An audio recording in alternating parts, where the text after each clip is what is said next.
Hello, welcome to the first round. So we won the die roll, and we have a really solid opening hand. It's pretty annoying, given that we have like no really good. Please don't have a burn.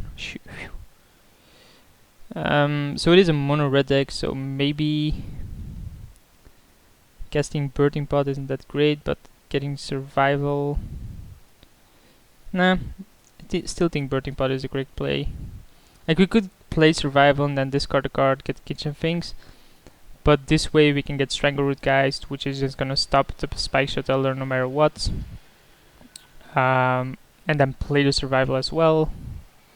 Then sacrifice the Strangleroot Geist, get kitchen things, and that's really good against the mono red deck, right?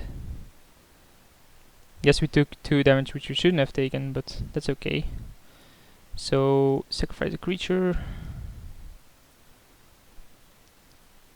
Get Wall of Blossoms, maybe. Although I still think Strangleroot Geist is better. Just because, it can block this card. And Fauna Shaman is an okay card as well, just to have in play. We're not gonna attack with the Strangleroot Geist. I mean, the longer we can stall this game, the better it's gonna be for us. Maybe we even get the Wood Elves. And then the turn after get the Kitchen Things. Or we can, if we draw land, discard Bloodgift Demon to Fauna Shaman. So that becomes a 3/3 that has to attack every turn. I guess we double block it. Then get Strangleroot Geist back. Nah, there's no need to do so. Like yes, we take damage here, but he has to attack with it. Anyway, what I was thinking about is we discard Bloodgift Demon, get Kitchen Things, get Wood Elves, play Wood Elves, and then sacrifice the Strangleroot Geist, paying 2 life, get Kitchen Things. We obviously attack with this first before we make that decision. Or we can get Run. Okay, let's first discard this and discard the Bloodgift Demon, I think. Then look at our play. So we can get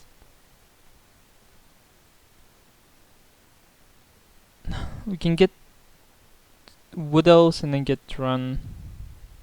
But I think we always get Wood Elves, right? Yeah, we can also get Wickerbrow Elder, which actually kills the Mox Warhound. And then sacrifice a creature. I still think we sacrifice this and get like Kitchen Things here. Gain life. Like this board is really good against him already. If we ever draw a swamp, we can play Kokusho, which is just gonna be GG. Survival isn't really a card we need right now. This has to attack, so might as well. Block with the Sphinx, I guess. But he's gonna kill like 2 creatures due to Spike Shot being there. He can Spike Shot the Strangleroot Geist or Fauna Shaman or something.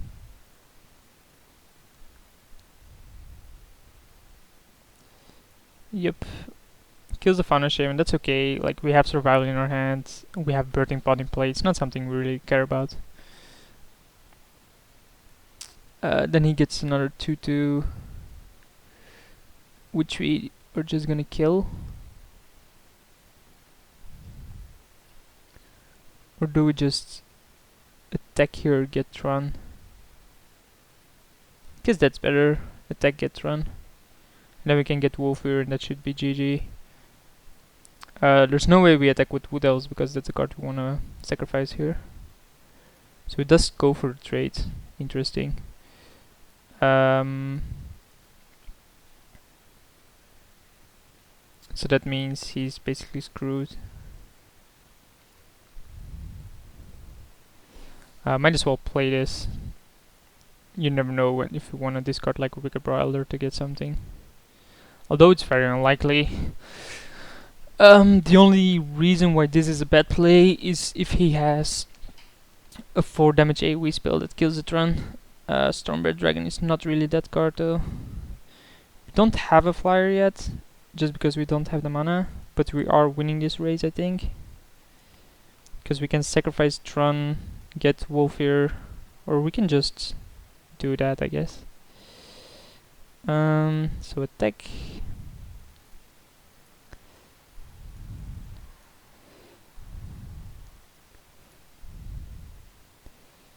Play natural order.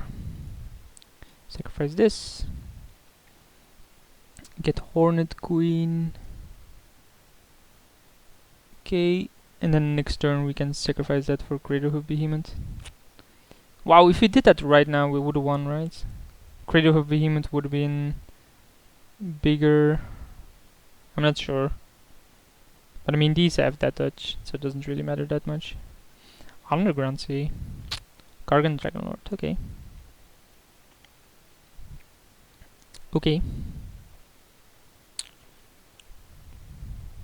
Okay.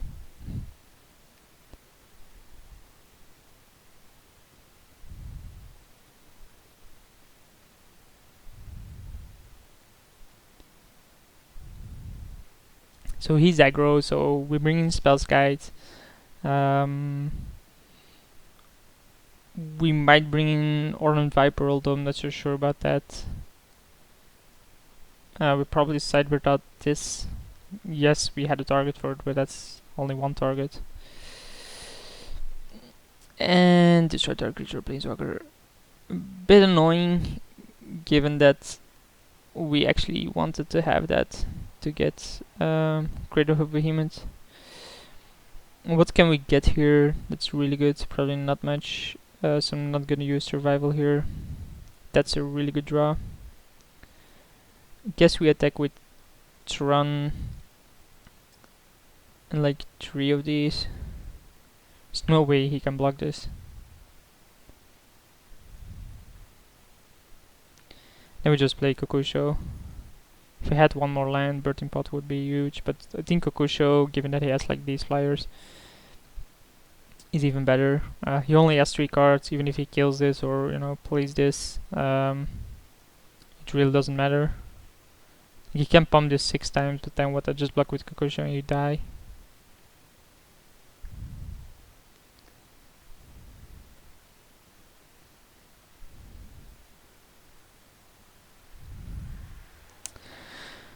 You wanna know something? I'm just gonna click always heal to that.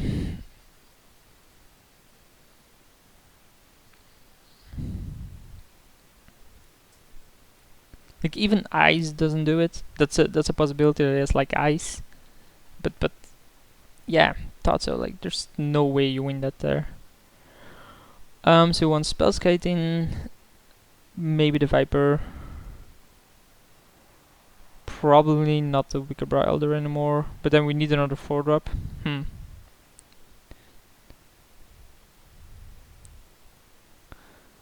Still thinking we want in the Kokusho, but maybe then not. Although I think we want flyers given this deck. So we brought in Spellskite and Viper.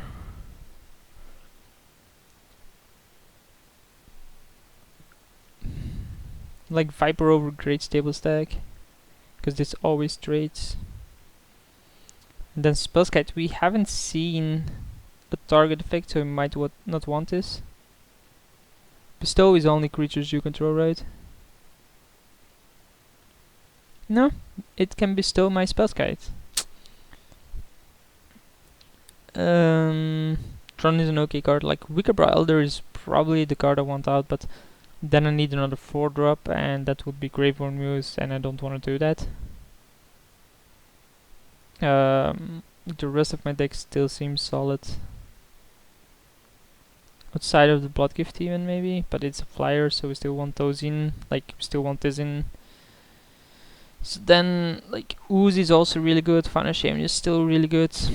Kitchen Finks is really good, like, there's only Oran Viper now, and we just brought that in. So then we basically swapped Great Stable Stack for Spells Guide. I'm really not a fan of the Elder here.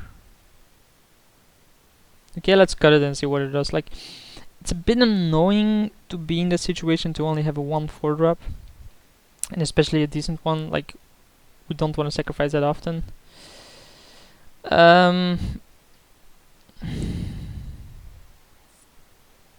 We have to mulligan this. We have to mulligan this. We can keep that, but it's not great either. But we had to mulligan those other two cards. Like, and then he has Goblin Guide. Probably the best opening he could have. Probably don't even reveal a land. Like, revealing a land wouldn't be what we want. Yeah, Overwild Tracker is probably what we want. No, it still isn't. Obviously it isn't.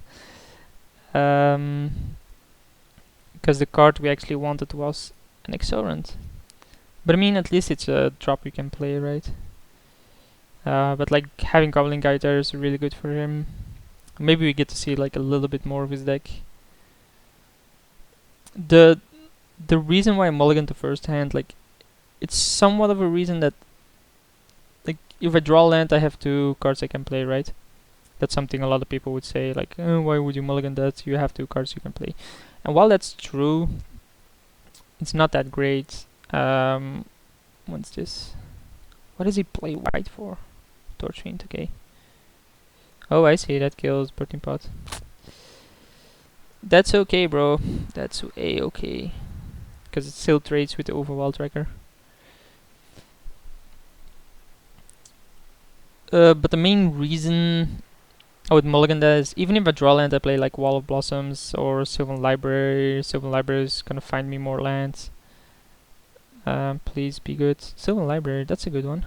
So declare blockers. I think we just want to save as much damage as we can, so we might as well block here. Pretty weird attack on his end. And then he plays like Dragon Lord. No, another blue mana. Mox Warhound. Okay. Wow, I might even go and win this. I might even go and win this. Like, he's stuck on 2 mana. He had a greedy draw as well and kept it.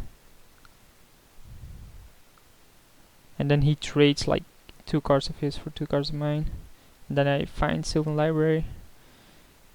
Never mind, he has like another really good drop here. Spike Shot Elder. Nah, never mind. Stormblood Berserker, that's a really good one. Okay. Yes. Wood Elves is good. So I think we put these 2 back, get Wood Elves. Oh no, I think we pay for life even. Because then if we draw land next we can do Nissa. Put on top and pay for life. The main Wood Elves. I mean, it blocks this, so it's gonna save me 2 life. But the main reason is that Nissa then next turn, if we draw land, is gonna be active and give me a 4/4. So we're gonna fall down to 7. We block, make Nissa, block, fall down to 4. And then Nissa is gonna be good. So we just need to find a land with the library, I guess. I mean, for a mulligan to 5, this is going okay. It's obviously not that great that I had to pay life to get there, and he finally got there on his land. Although, no, he might not have needed the land. And maybe this makes my play a bit worse. Obviously, wouldn't want to pay for life to keep more in hand. Interesting.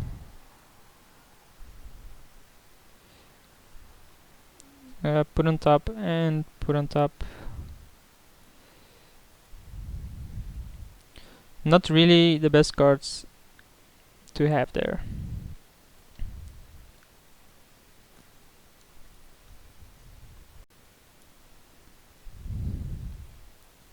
But at least we're gonna have 4/4s coming in every single turn. We cannot block this yet, so we have to block the Warhound, but he's forced to attack with it. Another land, really good draws for him. Given that they actually kept a 2-lander. Like, we kept a 3-lander and we're flooded. But I mean, we have library to fix our draw. And as long as this isn't Flametongue Kavu. So that's 7. Oh, we can block that and then it's still 7. Yeah, it's always 7. Great draw for you there, bro. Pernicious Deed does not seem to be that great, to be honest. But maybe it is. Nah, I think we can like win the game more often than not. Maybe want like Great Stable Stack over Bloodgift Demon. Just to have another creature. 3-3 against this guy seems pretty good. And maybe like these are too greedy. Nah, we'll keep him in. Like if we can ever natural order for them. Definitely keep. We have the Birthing Pot play, we have Fauna Shaman play, we have turn 1 of a Sims program. It's very unlikely he's gonna spend his turns burning my creatures, and even if he burns this, we still have the Fauna Shaman play. Spike Shuttle is a-okay in my book. We could play Fauna Shaman and Tracker. I think Birthing Pot is still the stronger card here.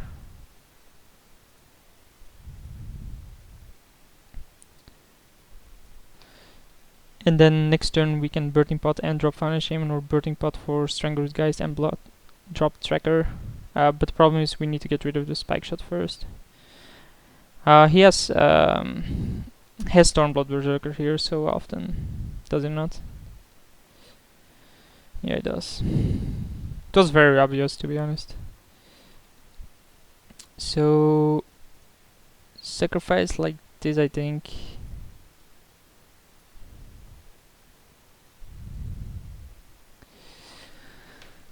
Get Strangleroot Geist for now. Maybe Ooze, because Ooze can become a 3-3.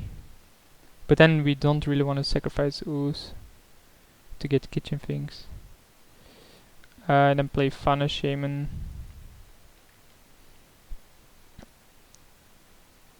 We can double block the Berserker, but then he just shoots the guy, so that's not really a play I can make. If he attacks with both, I'm obviously always blocking this with the Shaman, I think. Although with the guys would be fine. I think he's just gonna attack with it and then see what happens.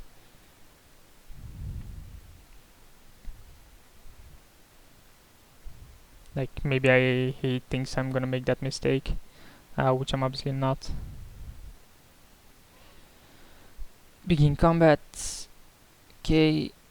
Yeah, he's basically baiting me for making that mistake. I'm an idiot, so I'm not gonna make that mistake.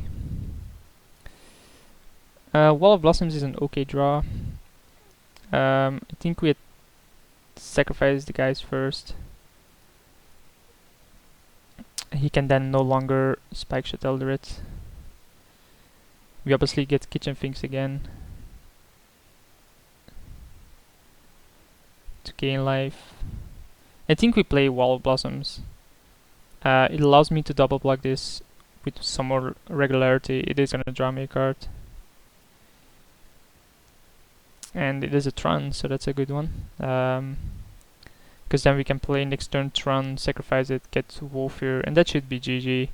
It's very unlikely he can beat that. So he's gonna shoot one to me, whatever. Yeah, Tron Wolfir on something like the Kitchen Things. Because we have no 4-drop targets anymore. Or maybe even play Uvenwald or something. Nah, doesn't really matter. He can attack with this, but it's just double block.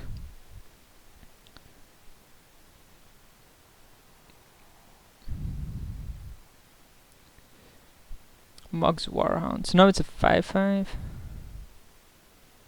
We're still gonna double block this now.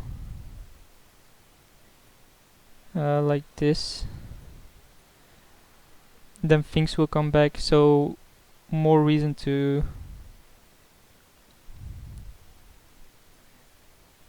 it's a weird play on his end, to be honest. I don't think I want to take that trade there. I don't think if I were him I would want to take that trade there. So yeah, here we're just gonna get Wolfir. There's no way around that.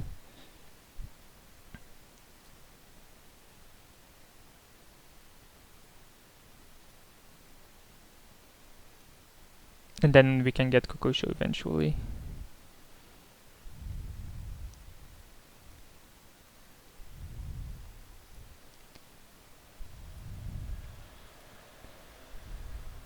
I mean, how do you beat this, right? Maybe I just attack with the 6-5.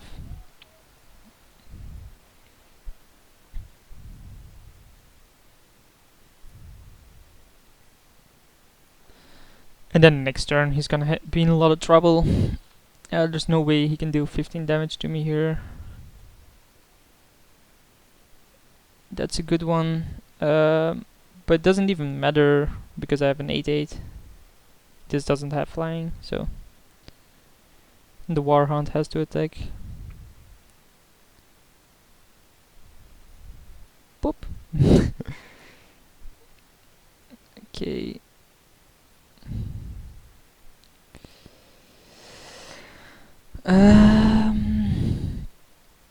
Think we just attack with these two. Maybe just with this one. Now I want to sacrifice this for Kokusho anyway. So I think we attack with these two, see what he does. If he blocks the Kitchen Things, we can play Tracker, and I'm not gonna sacrifice. Well, maybe we sacrifice the Wall of Blossoms to get something. But like if he blocks like that, he takes another 3. Yes, it's gonna come back and have trample, but I mean, being able to play Overwall Tracker and have it be Soul Bond makes it really big. And plays around the Spike Shutowler. And then we can sacrifice a creature, sacrifice Wall of Blossoms, and get like Great Stable Stag. Because it's another 3-3. Yeah, sure. We have no 4-drops to go into. We do have a 6-drop, but I mean, Overwall Tracker with Wolfir here is just GG. There's no way he can win against this. As a mono red deck. Oh, that's why he plays blue. Randomly discarding a mountain is pretty good. But why Underground Sea then? Like, yeah, okay, so we go 1-up and I'll see you guys for round 2.